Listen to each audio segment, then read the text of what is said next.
ini kita mendapatkan hadis beliau, ya, yang diriwayatkan dengan sanad yang sangat istimewa dari sahabat Nabi yang mulia turun kepada ulama-ulama yang mulia.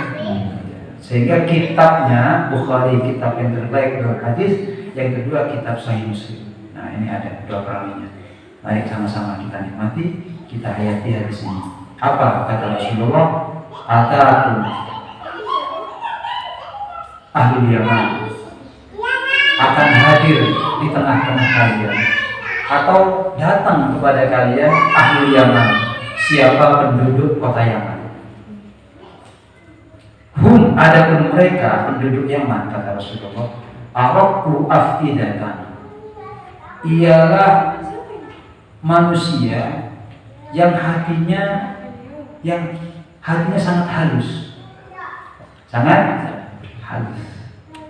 Wa alyanu quluban, dan sangat lembut hati-hati mereka. Dalam kitab Tanwirul Janan, ini syarah hadis Nurul Iman, ya, yang ditulis oleh Sayyid Ali bin Abdullah bin Husain Al-Andalus. Beliau mensyarahi hadis ini.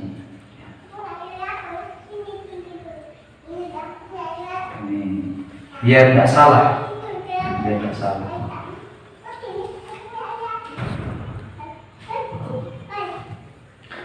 karena kalau hadis ini tidak boleh asal kami mau kemudian kami terjemah, gitu. Harus ada sanad. Jadi kemudian harus hati-hati. Tak boleh karena ketibi gitu ya.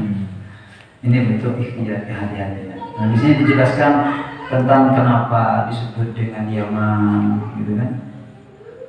Kenapa kemudian mendapatkan kemuliaan negeri Yaman? Ini disebut di sini. Nah sebagian dikatakan bahwasanya disebut dengan balad Yaman karena di arah kanan Ka'bah. Li'annaha an yaminil Ka'bah. Menurut Abi Ubaidah, begitu. Sepakat ulama. Dan disebut juga, kenapa disebut daerah Yaman? Karena arah kanan daripada matahari ketika terbit. Begitu. Jadi banyak ini. Dan Sumyal Yaman Yumnan Yumnihi, karena sering mendapatkan anugerah dari Allah Subhanahu wa taala. Yaman begitu. Nah, di sini kita masuk kepada ungkapan Nabi Muhammad SAW. Artinya tentang kemuliaan Yaman ini dinas dalam hadis Rasulullah. Ya. Bukan apa namanya? Bukan rekayasa, bukan. Nah, orang-orang Yaman itu kata Rasulullah SAW, hatinya itu halus. Apa maksud halus itu? Adalah lil istijabatil haq. Mereka itu sangat mudah untuk menerima kebenaran. Jadi kalau ada berita yang benar, berita yang hak, mereka mudah mengikuti. Tidak perlu dipaksa. Maka mereka orang-orang Yaman itu masuk Islam bukan karena peperangan. Mendengar berita di Madinah ada Nabi Muhammad SAW menyebarkan Islam. Maka Rasulullah mengatakan, ini loh penduduk Yaman ini hebat. Sehingga para ulama ahli tafsir mengatakan surah yang menjelaskan tentang idza jaa nasrullahi wa ra'aitan nas yadkhuluna fi dini afwaja. Ini keterangan orang-orang Yaman. Jadi ketika datang pertolongan dari Allah, umat Islam mendapatkan agama, akan masuk berbondong-bondong kepada agama Islam rombongan. Nah, kata para ulama tafsir, itu orang-orang yang datang dengan kelembutan hatinya, dengan ketulusannya. Jadi ini maksudnya Arafu afidatan, gampang menerima keterangan yang benar. Jadi kalau benar, sudah. Kemudian aliyan quluban, lembut sekali hati mereka, lembut. Gampang memberi dan gampang memaafkan. Contoh yang kedua apa? Alqoh, tahu alqoh? Tahu alqoh? Gimana alqoh? Ya, jadi nyaman. Jadi mereka itu kebanyakan pemaaf, lembut. Gitu. Jadi kalau kita ketemu orang-orang seperti itu katanya gitu ya, dia tak pernah dapat ke Yaman. Kayak guru-guru kita cerita. Dulu Sayyidul Walid ini sering cerita, guru kami, ayah anda kami yang sangat mencintai ini. Saya belum mondok, kita sudah sering cerita. Tuh, Yaman itu. Tuh, Hadramaut. Makanya kami itu pegang apa ya? Dulu apapun itu sering cerita begitu sebelum saya mondok. Nah ternyata ketika guru-guru kami sampai ke sana, kita luar biasa. Sampai ada ungkapan dari baiknya itu suasananya. Banyak polisinya jadi orang wali. Polisi wali. Di mana polisi wali kan? Kan polisi wali. Tapi di sana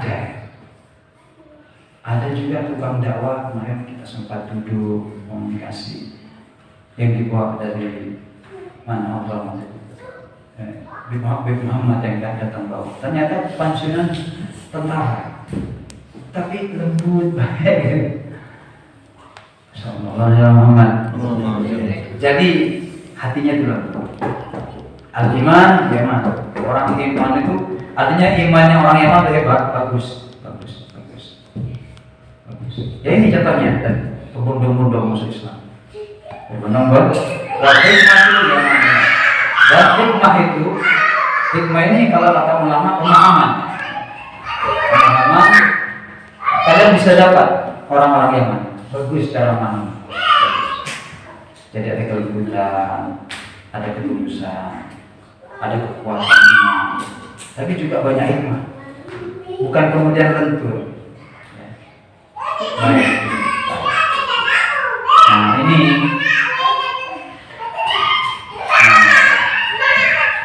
Sekarang kita mungkin teman-teman tahu kan ada polemik yang ada semacam para ulama kita itu sebagian kontroversi tentang masalah yang datang para habaib dari Yaman. Ya sebenarnya kalau kami itu sudah yakin ya. Karena guru-guru kami itu memang dekat sama dan kuat, mereka punya ikatan. Hubungan mereka itu sangat kuat sekali. Orang-orang yang kita yakini, orang-orang yang kita percaya secara keilmuan, secara pengamalan, dan secara akhlak, itu yang menjadikan kita yakin bahwasanya para habaib atau yang kita kenal dengan Bani Alawi, kita yakin, dan ini sudah berulang berakar di hati kita. Kita yakin mereka itu bagian daripada zuriyah Nabi Muhammad SAW. Tapi kita punya kecintaan, punya keyakinan yang benar, profesional, tidak murahan gitu, tidak berlebihan, tidak kemudian ketika salah kita tidak benar, tidak. Jadi biar kita sama-sama tahu ya. Jadi adanya hembusan syubhat, pengkaburan yang sekarang dihembuskan ini agar tidak menjadikan kita goyah, malah tidak ragu gitu ya. Tidak ada syak di hati. Ini kita sudah yakin. Jangan sampai hilang karena ragu, karena ada misi orang-orang yang tidak menyukai Islam itu, tidak menyukai kebersamaan dalam tubuh umat Islam itu. Mereka punya rencana untuk menghancurkan kemuliaan Islam dengan dua cara. Maksudnya begitu. Apa cara yang pertama? Merubah keyakinan menjadi suatu keraguan. Agar mereka ragu kepada Allah, ragu kepada Rasulullah, ragu kepada kekuatan para ulama-ulama kita. Karena kami kemarin sempat melihat bagaimana Robiqah Alawiyah bagus dengan Nahdlatul Ulama, bagus dengan Muhammadiyah, itu sudah bagus itu. Maafan ya. Nah, kemudian ada upaya, kan begitu kan? Dihembuskanlah yang namanya subhat pengkabulan. Kayaknya ini tidak benar, ini batal ini. Begitu kan? Atau muasab begini. Padahal guru kami mengatakan apa yang dilakukan mereka itu memang orang-orang ahli itu. Dan bukan hanya diteliti secara ilmu nasab saja, tapi dengan ilmu batin. Makanya bagaimana Mbah Maimun Zubair, bagaimana Ki Hasan Syarif, bagaimana Syekh Ahmad Bangkali, mereka tanpa ragu yakin begitu. Ya Hasan Syarif. Bahkan dari cintanya mereka, mereka sampai tahu awalnya gitu. Dari hati cinta. Dan pernah dengar ceritanya Taufik menunjuk kita sejak sebagai beliau cerita dulu, saya sempat ingat, sampai sekarang saya ingat bagaimana saya dinasihati oleh Hamid Tasirwan. Jadi Abdul Hamid itu pernah bertemu Habib Taufik, waktu itu lupa kuningnya, dari lagu dipanggil sama Habib Hamid. Iya kan? Kenapa jatuh ini? Apa kan? Ceklah malu aja kalau sama turun lagi. Ini seperti itu membentang pas. Itu artinya bagaimana komunikasi yang baik, bagaimana hubungan yang mesra, yang indah antara ulama dengan abadi, tokoh-tokoh kita ini sudah terbukti. Ini yang kita ambil, kita yakini. Itu jangan rasanya hanya gue namanya selang juga. Al-khair bittiba'i masalah wasyai bittiba'i munkar. Mendingan kenapa? Terbukti sudah mereka itu. Nah, dan ini juga di samping menumbuhkan keraguan agar terjadi berkecam. Itu yang kedua. Nah, ini yang bahaya ketika sudah habaib tidak percaya sama ulama, ini bahaya ini. Ulama dia tidak percaya sama ini. Ini tidak percaya sama ini. Oh ini kita sebagai masyarakat jadi bingung. Kalau saya itu itu yang diharapkan. Yang diharapkan itu. Iya, itu yang bahaya, Ya mungkin sekarang masih belum gitu kan. Ada ungkapan sengaja. Syukur-syukur orang biaya kan gitu kan?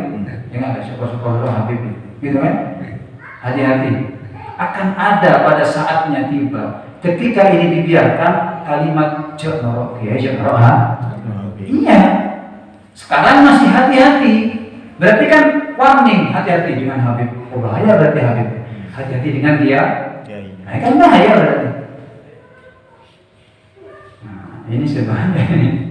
Nah, ini tidak boleh dibiarkan.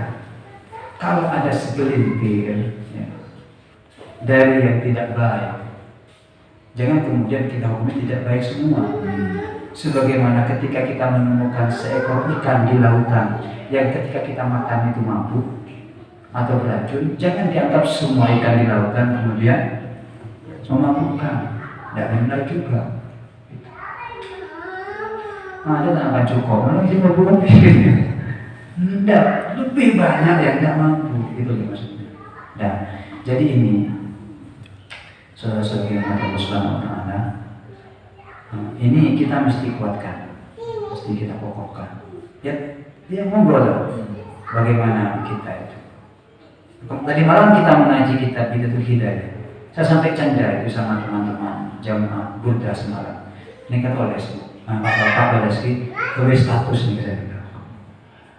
cara ampuh untuk menyelamatkan kita hidup di seperti sekarang ini ada 3 cara. Dan kita beda-beda ya. Al-Ghazali menceritakan. Bagaimana? Yang pertama, pura-pura tuli. Pura-pura. Yang kedua, pura-pura bisu. Yang ketiga, pura-pura tidak melihat. Pura-pura tuli, pura-pura bisu, pura-pura tidak. Itu enak kata beliau. Tapi tetap mau bersikap kepada manusia dengan sikap yang baik. Bersikaplah kepada manusia dengan sikap yang baik. Tunjukkan wajah yang baik, karena itu mungkin bisa memuaskan mereka, bisa membuat mereka senang. Tapi pura-puralah engkau dalam permasalahan itu merasa tidak tahu, tak ngerti, tak bisa komentar, tak bisa bentak, tak nengang gitu. Padahal ada gitu kan, ngidik mentang ngidik, padahal tahu gitu. Kenapa? Karena dikhawatirkan. Kalau kita komentar, kita berbicara sementara bukan kapasitas kita, bukan kemampuan kita, akhirnya tidak oh kita benar, nanti nggak ada bukan sampah gitu kan. Jadi nggak saya ahli begitu. Nah, jadi kalau kami mendapatkan tarbiyah pendidikan dari guru-guru kami dulu, walaupun tidak secara jelas gamblang bagaimana cara mengenal ini itu dia, ini tidak secara itu, cuma beliau itu menunjukkan dengan sikap, dengan perilaku, dan perilaku itu adalah gambaran apa yang ada di hati. Syekh Nawawi Al-Bantani mengatakan dalam kitabnya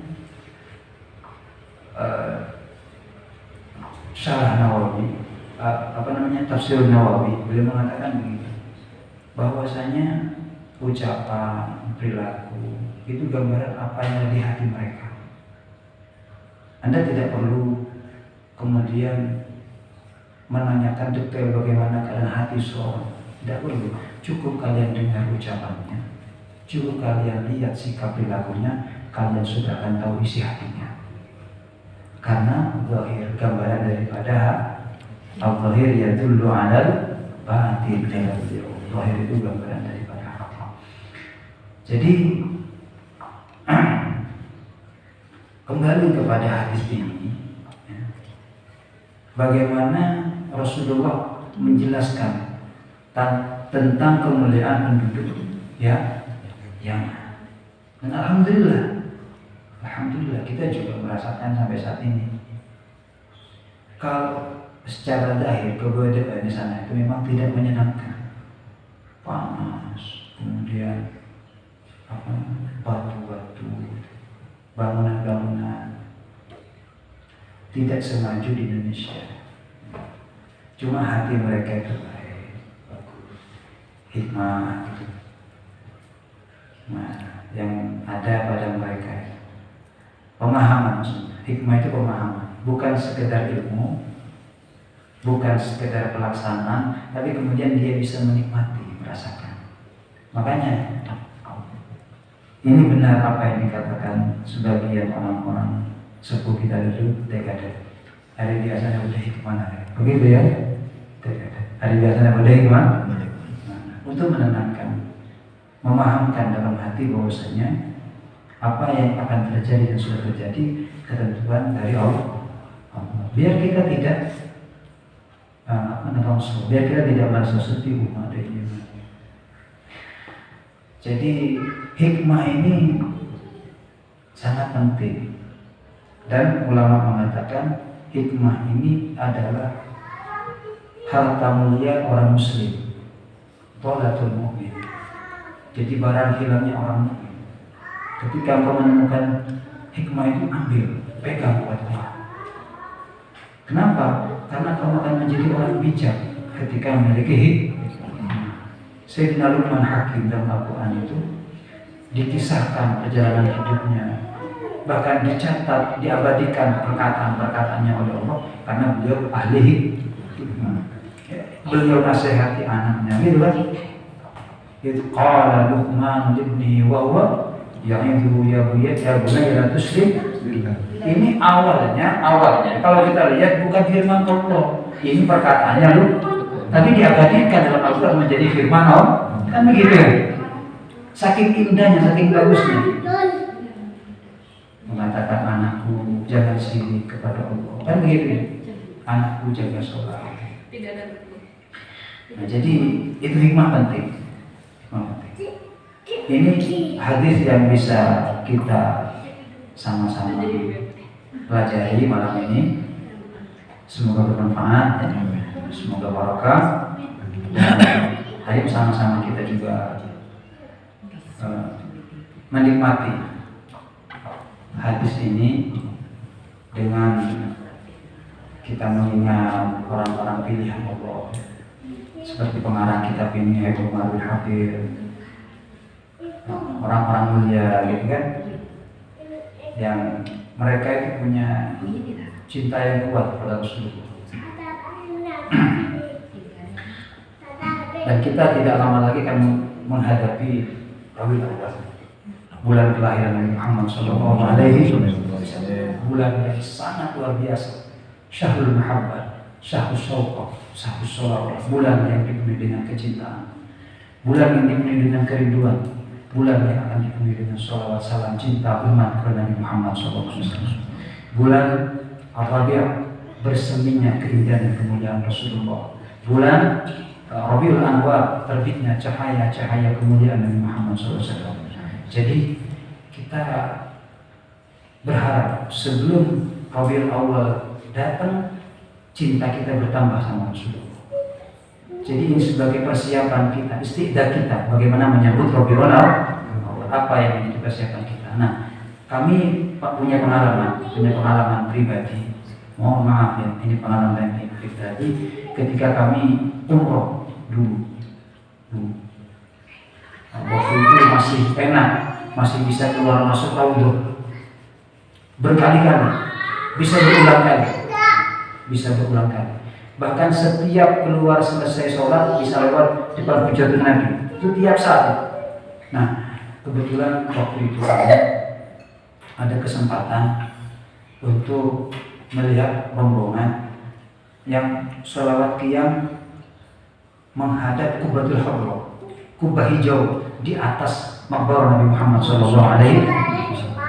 Dan kami melihat dan mendengar percakapan mereka, ternyata mereka orang-orang Yaman.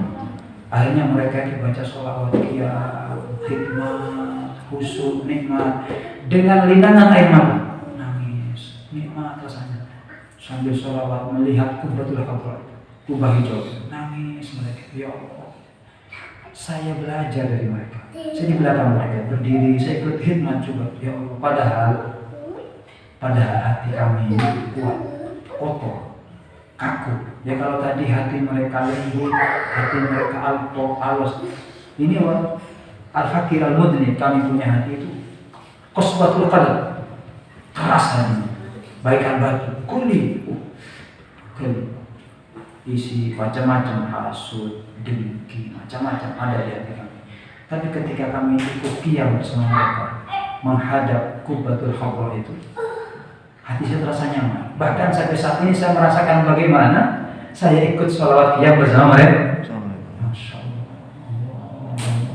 Ini kadang, ya Allah izinkan kembali saya menikmati sholawat qiyam di depan makbar Nabi Muhammad SAW. Di bawah Qubatul Hadrah sana kita melihat kubah yang indah itu, yang hijau itu, dan semoga nanti kita semua bisa bersama-sama sholawat qiyam menghadap Qubatul Hadrah. Amin. Di dekat makam Nabi Muhammad SAW, yang Rasulullah bersabda, "Man shalla alayya inda qabri sami'tu." Barang siapa yang bersolawat di samping kuburku, aku mendengar kata Rasulullah. Aku mendengar suara itu, aku mendengar lantunan sholawat itu. Ya Rabb, ya Allah, izinkan kami yang pada malam ini hadir bisa bersolawat salam di depan Nabi Muhammad SAW. Izinkan suara kami, izinkan mulut kami yang banyak maksiat, banyak dosa, tapi kami punya cinta ya Allah, kami punya rindu sama Rasulullah. izinkan pada saatnya nanti kami kembali bersolawat salam di depan Nabi Muhammad SAW bersama orang-orang yang kami cintai, bersama keluarga kami, bersama anak-anak kami. Dan Engkau izinkan kami ya Allah, karena kami sadar sekali bahwa kami orang-orang yang banyak dosa, yang punya banyak maksiat. Mata kami sering memandang perkara-perkara yang Engkau larang ya. Banyak maksiat mata kami, banyak maksiat telinga kami, banyak maksiat tangan kami. Tapi kami punya cinta kepada Rasulullah, kami punya rindu ya Allah bersama Rasul, kami punya rindu kepada Nabi Muhammad. Izinkan mata kami bisa melihat Nabi Muhammad SAW. Izinkan tangan kami menyentuh tangan Rasulullah SAW. Izinkan telinga kami mendengar suara baginda Nabi Muhammad SAW. Ya Allah, ya Allah, ya Allah, kami yang belum sempat, kami yang belum pernah menyaksikan Rasulullah, baik dia qadha maupun mohon kepada Engkau ya Allah, jangan wafatkan kami, jangan wafatkan kami ya Allah, kecuali kami sudah melihat Nabi Muhammad. Amin. Jangan wafatkan kami kecuali kami sudah bertemu Rasulullah. Ya Allah, ya Allah, wakriya al-Rahman, Wabihi muhtarana sallallahu wasallam.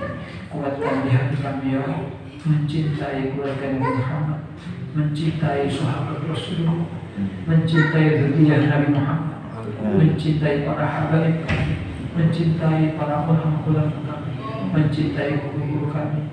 Ya Allah, ya Allah, ya Allah, dan berikan kami kemuliaan karena kemuliaan mereka.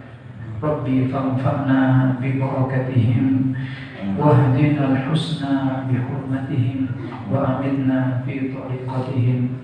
Ya Allah, berikan kepada kami manfaat dengan keberkahan mereka, dan berikan kami bimbingan, berikan kami hidayah dengan hidayah Engkau yang terbaik ya Allah, dengan kemuliaan mereka, dan matikan kami semua di belakang tariqah mereka, ikut bersama di jalan mereka orang-orang yang Kau cintai. Rabbi fanfa'na bi barakatihim wahdina al-husna bi hurmatihim wa amitna fi tariqatihim wa mu'afatin minal fitan. Dan selamatkan kami ya Allah, selamatkan anak cucu kami, selamatkan murid kami dari fitnah dunia, dari fitnah kubur, dari fitnah akhirat. Wa amitna fi tariqatihim wa mu'afatin minal fitan. Dan saudara-saudara kami ya Allah yang sakit, anak-anaknya yang sakit, Engkau berikan kesembuhan kepada mereka, Engkau berikan kesehatan ya Allah. Yang susah Engkau berikan kebahagiaan, yang sulit Engkau berikan kemudahan. Yassir alaina umurana wa rahati li qulubina. Berikan kemudahan terhadap semua permasalahan kami ya Allah, dengan kelapangan hati kami semua. Rabbana fir lana, ya Allah, ampuni dosa kami, maafkan kesalahan kami dan dosa kesalahan kedua orang tua kami, dosa kesalahan orang yang sangat kami cintai ya Allah, dosa kesalahan anak-anak kami, dosa kesalahan istri dan suami kami, dosa kesalahan murid-murid kami ya Allah. Ighfir lana dzunubana wa israfana, ketergelinciran kami, wa tsabbit aqdamana, berikan kekuatan iman Islam kami, berikan kekuatan hati kami ya Allah. Tsabbit aqdamana wa sunna qawmina bi rahmatika ya arhamar rahimin. Wa sallallahu Muhammad wa alihi wasallam wa sallam alhamdulillahil alamin. Al-Fatihah. A'udzu billahi minasy syaithanir rajim. Bismillahirrahmanirrahim. Alhamdulillahil alamin. Ar-Rahmanir Rahim. Iyyaka na'budu wa iyyaka nasta'in. Ihdinas siratal mustaqim. Siratal ladzina an'amta 'alaihim ghairil maghdubi 'alaihim waladdallin. Taqabbalallahu minkum. Assalamualaikum warahmatullahi wabarakatuh. Waalaikumsalam.